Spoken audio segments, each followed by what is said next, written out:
Assalamualaikum warahmatullahi wabarakatuh.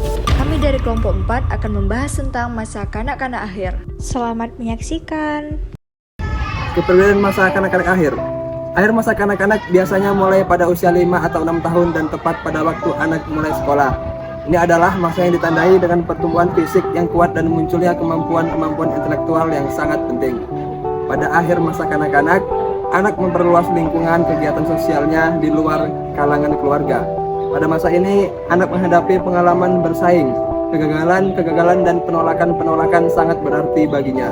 Dengan bertambahnya perhatian terhadap tingkah laku etis dan moral, maka anak didorong oleh perasaan akan kewajiban dan prestasi. Minatnya beraneka ragam dan pada masa ini bakat-bakatnya yang laten dapat ditemukan. Anak sering hidup dalam dunia khayalan, tetapi dia sering menguji khayalannya ini dengan bekerja dan bermain. Dia meniru hidup orang dewasa dengan tujuan supaya dia dapat mengungkapkan dan memahami peran-peran orang dewasa dalam masyarakat. Bidang penyesuaian diri yang kritis dibagi menjadi 3 kategori. Pertama, perkembangan fisik. Kedua, penyesuaian diri di sekolah. Dan yang ketiga, sosialisasi. Ketika anak memasuki masa pra-remaja, dia mengalami suatu perubahan yang jelas dalam minat-minat sosialnya dan kesadaran akan jenis kelamin. Pembentukan geng dan klik merupakan ciri khas dari kelompok usia ini. Loyalitas kepada geng atau klik menjadi lebih kuat daripada loyalitas pada orang tua dan kakak-kakaknya. Kemampuan sosial anak diuji, tetapi banyak anak merasa malu ketika mereka mulai sadar akan munculnya masa remaja dan tuntutan sosialnya. Memasuki teori perkembangan atau moral. Nah, menurut Jean Piaget, tahapan penalaran moral sejalan dengan perkembangan kognitif. Piaget berpendapat bahwa struktur dan kemampuan kognisi berkembang lebih awal. Melalui kemampuan kognitif inilah kemudian dapat menentukan penalaran anak-anak mengenai dunia sosial di sekitarnya.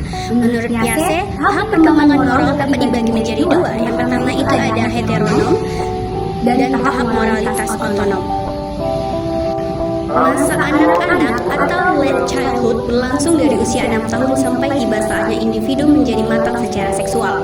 Pada awal dan akhirnya, akhir masa anak-anak ditandai oleh kondisi yang sangat mempengaruhi penyesuaian pribadi dan penyesuaian sosialnya. Nah, tiba akhir masa anak-anak itu dapat secara tepat diketahui, tetapi orang tidak dapat mengetahui secara tepat kapan periode ini berakhir, karena kematangan seksual yaitu kriteria yang digunakan untuk memisahkan masa kanak-kanak dengan masa remaja timbulnya tidak selalu pada usia yang sama. Dengan demikian, ada anak yang mengalami masa anak-anak yang lebih lama dan ada pula anak-anak yang mengalami masa anak-anak lebih singkat. Begitu menurut Harlow. Contoh dari masa heteronom itu misalnya seperti seorang anak kecil pada masa heteronom selalu dihadapkan terhadap perintah atau ajaran orang tua atau orang dewasa lain yang memberi pengetahuan kepada mereka tentang hal yang salah dan hal yang benar. Pada tahap ini, seorang anak akan berpikir bahwa melanggar aturan maka selalu akan dikenakan hukuman dan setiap orang yang jahat atau berbuat salah pada akhirnya akan dikenakan hukuman. Selain itu, Piaget juga menegaskan bahwa anak pada usia kanak-kanak akan menilai sebuah perilaku yang jahat merupakan hal yang menghasilkan konsekuensi atau dampak negatif sekalipun tujuan perbuatan tersebut baik. Nah, jika tadi menurut Piaget, kali ini menurut Colbert, perkembangan pemikiran tentang perkembangan moral bersifat universal. Colbert membagi tahapan perkembangan moral menjadi 3 tingkatan dengan masing-masing tingkatan terdiri dari 2 tahap. Nah, tahap penalaran prakonvensional merupakan tingkatan pertama yang paling rendah dari penalaran moral, di mana pada tingkatan ini reward atau imbalan dan punishment atau hukuman adalah bentuk interpretasi dari hal baik dan buruk. Pada tingkatan ini terdapat 2 tahapan, yaitu tahap 1 moralitas heteronom dan tahap 2 individualisme, tujuan instrumental dan pertukaran. Bila kegiatan bermain pada masa kanak-kanak. Nah, karena anak sudah sekolah dan punya pekerjaan rumah, waktu itu bermain lebih sedikit dibandingkan dengan mereka masih berada dalam tahun sekolah. Ada beberapa tahapnya. Yang pertama ada bermain secara konstruktif, membuat sesuatu hanya untuk bersenang-senang saja tanpa memikirkan manfaatnya merupakan permainan populer di antara anak-anak yang lebih besar. Yang kedua ada menjelajah, seperti anak yang lebih muda, anak yang lebih besar senang memuaskan keinginannya tentang hal-hal baru yang berbeda dengan menjelajahinya. Nah, yang ketiga mengumpulkan. Mengumpulkan sebagai bentuk bermain meningkat dengan berjalannya masa kanak-kanak, karena kegiatan mengumpulkan berfungsi sebagai sumber iri hati dan gengsi di antara teman-teman dan juga memberi kesenangan bagi kolektor. Kemudian selanjutnya ada permainan olahraga. Anak yang lebih besar tidak puas lagi memainkan jenis-jenis permainan yang sederhana dan tidak terdiferensiasi yang merupakan permainan awal masa kanak-kanak. Pada akhir masa kanak-kanak, penekanan dalam permainan dan olahraga ditujukan pada kesesuaian dan kelompok seks. Kemudian ada hiburan. Apabila anak tidak bersama kelompoknya pada malam hari, hari-hari libur atau bila baru sembuh dari sakit, ia meluangkan waktu bebasnya dengan menghibur diri seperti membaca komik, mendengarkan radio, menonton televisi, dan melamun. Terus selanjutnya ada minat membaca. Nah, yang pertama pada usia 10-12 tahun, perhatian membaca mencapai puncaknya sehingga materi bacaan semakin luas. Selanjutnya ada anak lelaki yang menyenangi hal-hal sifatnya menggemparkan, misterius dan kisah petualangan. Nah, anak perempuan menyenangi cerita kehidupan seputar rumah tangga.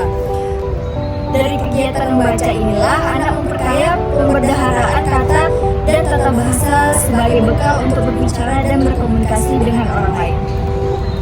Nah, kemudian yang kedua, penalaran konvensional adalah tingkatan kedua penalaran oral. Menurut Colbert, tingkatan ini memiliki dua tahap, yaitu tahap 3 ekspektasi, interpersonal mutual, hubungan dengan orang lain, dan konformitas interpersonal, dan tahap 4 moralitas sistem sosial. Tingkatan ini memberlakukan standar yang ditentukan oleh pihak-pihak tertentu. Kemudian, tingkatan yang terakhir adalah tingkatan yang tertinggi menurut Colbert, yaitu penalaran pasca konvensional. Menurut Colbert, pada tahapan ini individu menyadari adanya jalur moral alternatif, mengeksplorasi pilihan, kemudian memutuskan berdasarkan kode moral personal. Tingkatan ini terdiri dari dua tahapan, yaitu tahap 5 kontrak atau utilitas sosial dan hak individu, dan tahap 6 prinsip etis universal. Perkembangan fisik pada masa kanak-kanak akhir, yaitu pada perubahan seks. Kanak-kanak akhir umumnya terkait dengan perkembangan fisik dan psikologis. Ini anak-anak mungkin mulai menyadari perbedaan fisik antara jenis kelamin, tetapi belum mengalami perubahan berbeda secara penuh. Penting untuk memberikan informasi yang sesuai usia dan mendukung pertumbuhan mereka dengan pengertian yang baik. Perbedaan seks dalam pertumbuhan fisik menonjol dibandingkan tahun-tahun sebelumnya yang hampir tidak nampak. Perubahan seks pada usia kanak-kanak akhir biasanya sekitar awal masa remaja terjadi perkembangan seksual yang signifikan. Ini melibatkan perubahan fisik dan hormonal yang mencakup pertumbuhan payudara pada perempuan dan pertumbuhan testis pada laki-laki. Selain itu, munculnya kemaluan, perubahan suara, dan peningkatan produksi hormon seks seperti estrogen dan testosteron juga merupakan bagian dari proses ini. Penting untuk memberikan dukungan dan informasi yang memadai pada anak selama masa ini. Masuk kepada tahap kebahagiaan pada masa kanak-kanak akhir. Banyaknya faktor yang menimbulkan kebahagiaan anak-anak karena keterampilan anak-anak bertambah banyak. Maka anak yang lebih besar tidak lagi terpantau bergantung seperti tahun-tahun sebelumnya. Keterampilan berbicara juga sudah sedemikian berkembang sehingga anak tidak lagi merasa kecewa karena tidak dapat mengerti pembicaraan orang atau karena tidak mengerti bila mana mereka berusaha berkomunikasi dengan orang lain. Anak akan memiliki kesempatan yang luas untuk bermain dan memperoleh alat bermain yang dibutuhkan seperti teman-teman sebayanya, kecuali kalau timbul kondisi yang luar biasa. Anak yang belajar memandang dirinya sendiri secara realistis dan pengalaman kegagalannya menjadi cambuk untuk mencari cara-cara yang lebih baik. Yang kedua, bias psikologis terpenting pada anak. Ada yang pertama, isi pembicaraan yang bersifat tidak sosial. Yang kedua, ketidakmampuan mengadakan konflik empati. Yang ketiga, gagal belajar menyesuaikan sosial karena kurangnya bimbingan. Yang keempat, lebih menyukai teman hayalan atau hewan kesayangan. Yang kelima, terlalu menekankan pada hiburan dan kurang penekanan dalam bermain aktif.